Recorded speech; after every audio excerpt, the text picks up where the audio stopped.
In today's video, you're going to learn everything you need to know regarding sets within JavaScript. We're going to talk about what is a set, how you create a set, how do sets kind of work, how do you add and remove elements from a set.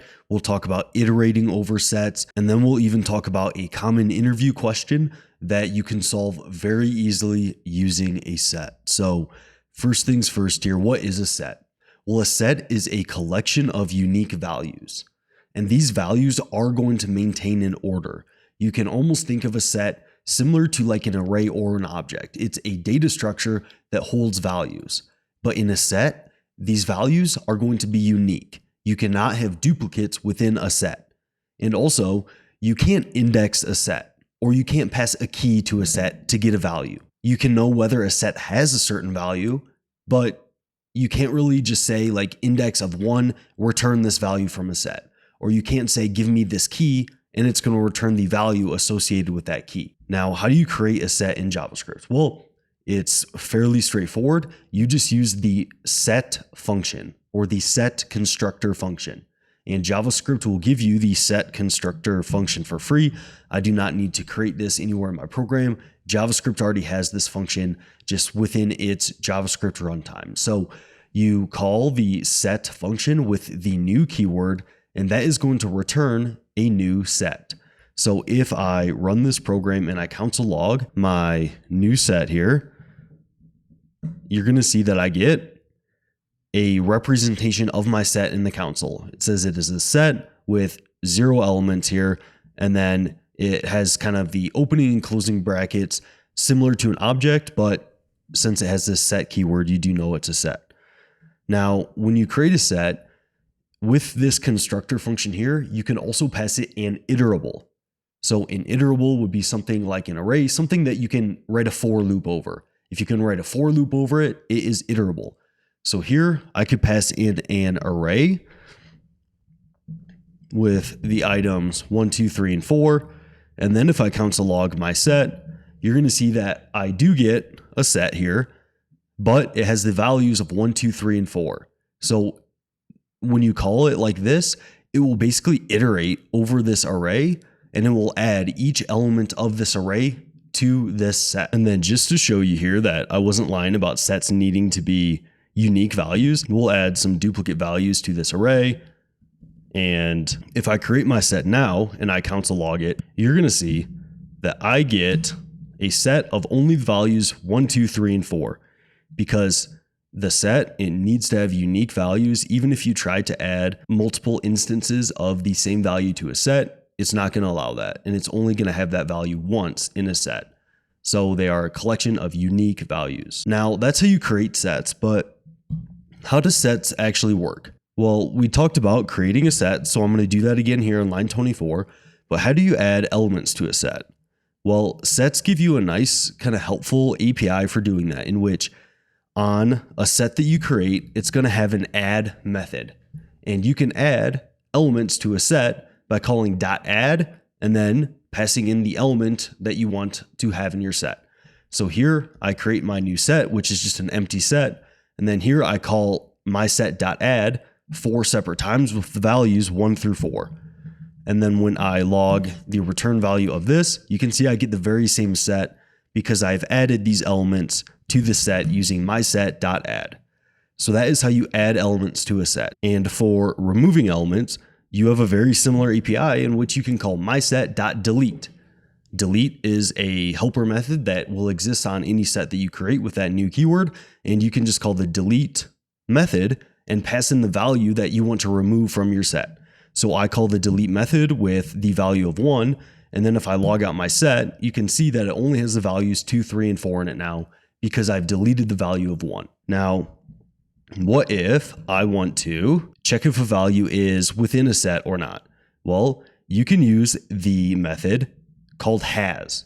So you can call mySet.has and pass in the value to check, does this value exist? And the has method is going to return a Boolean value, a true-false value, on whether this value exists within your set or not. So when I call the has method and pass in these values, you can see my set returns true for the value of 2 because my set still has the value of 2, but it returns false for the value of 1 because I deleted my value of 1 here on line 35. Now, you can also use some methods on sets that are similar to methods that you can use on objects. So you can use mySet.keys, and that gives you the keys of a set. Now, the keys of the set are actually just going to match the values. So this isn't going to be all that helpful, but it does exist. So it returns just basically the values of the set, because the keys and values are going to be the same here in sets. And then you can also call set.values, and it returns the values of a set. And as you can see, my keys and values are the same. And then similar to objects, you also have the entries method. So if you use the entries method on a set, you will return the kind of key value pairs. And in the case of a set, it is going to just be the kind of matching key and value. All right. So you do have those methods. I don't particularly find those incredibly useful. Maybe you would use that .values method from time to time, but just in case you see those out in the wild, it can be helpful.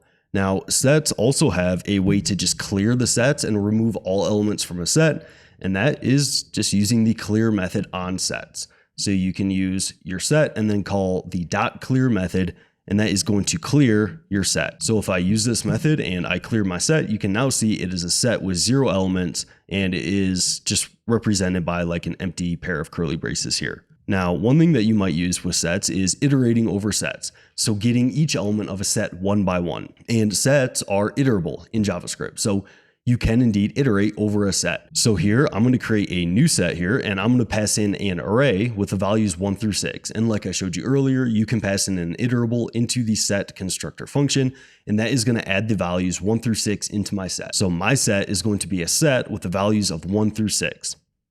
Now, one way to iterate over sets is just to write a for loop over them.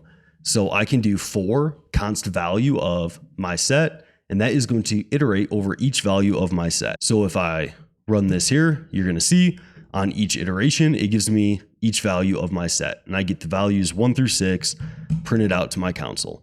Now, you can also use the spread operator on sets, and I will have videos coming up on the spread and rest operators in JavaScript, but effectively, you can use the spread operator with sets. And what this is going to do right here, it's going to get me a brand new set because I am spreading my set into this array right here. This syntax can look a little bit funky if you've never seen it before, but once you understand how the spread operator works, this should make a lot more sense.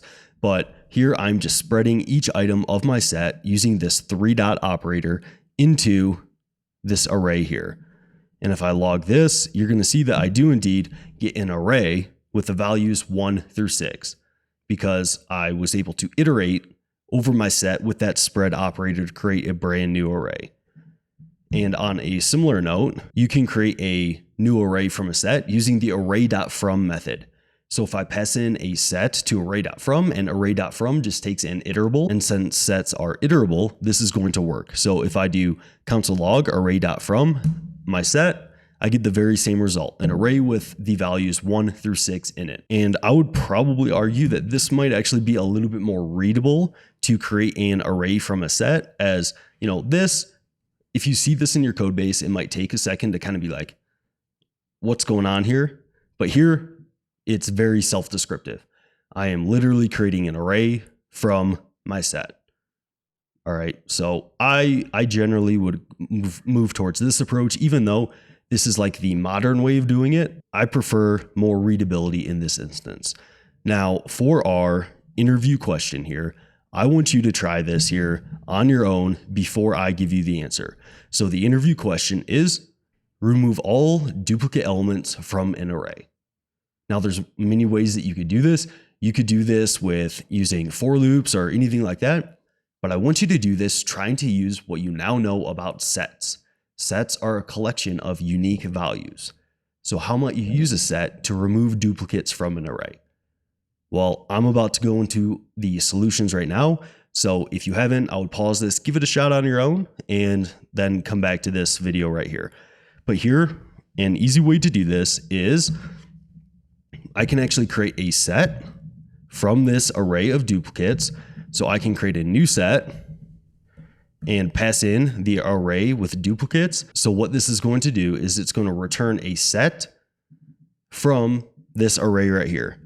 And if I console log my set, you're going to see that I get a set with only unique characters here.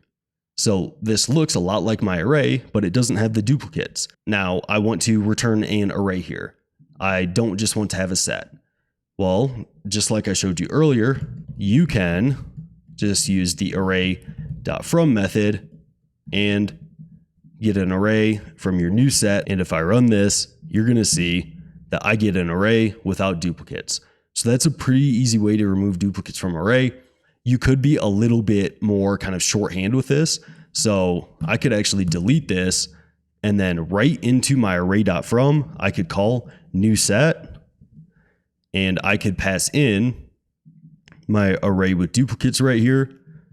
And that is effectively going to return a new set without any duplicates. And then I'm going to create an array from that set immediately. So you can do that in a bit shorter syntax here and do it like so. And you could also use the spread operator here as well and get the same result. So to just show you that quick, I'll wrap this in the square brackets and then spread my new set into that array. And I get the same return value there. So JavaScript sets are a collection of unique values. They are ordered in the same order in which those values were inserted into the set. However, you cannot index a set like you could an array, or you can't pass a key to a set to get a certain value from a set. And you create a set by calling the set constructor function with the new keyword, and you can just initialize an empty set by calling that function and not passing anything in it, or you can pass it in an iterable and you will create a set with each item within that iterable. So here I would create a new set with the items of 1, 2, 3, and 4. And for sets, you can add elements to a set by calling the add method and passing in the value you want in your set as an argument to the add method, and that will add the elements to your set. But if you add duplicate values to a set, it will not contain duplicates. The set will still remain unique and it will basically be a no-op. It will not add that element to your set. Now you remove elements from a set calling the delete method, and then you pass in the value in which you want to delete from your set. So in this instance, I would delete the value of 1 from my set. And you can check whether a value exists in a set by using the has method and passing in the value you want to check if it exists. And it will return a Boolean, a true/false value on whether your value exists within that set or not. Additionally, you can get the keys, values, and entries from a set by using the .keys, .values, and .entries methods on a set. You can also clear a set by using the clear method, and it will remove all items of your set. And in JavaScript, sets are iterable, so you can write for of loops over sets. You can use a spread operator with sets. You can use array.from, and really anything else that you can do with iterables within JavaScript. And one common interview question for sets is that if you need to remove all elements from an iterable or an array, you can first create a set and then create an array from that set, and it will effectively give you a new array with all the duplicates removed. So I hope you learned something from this video, and I will catch you in that next one.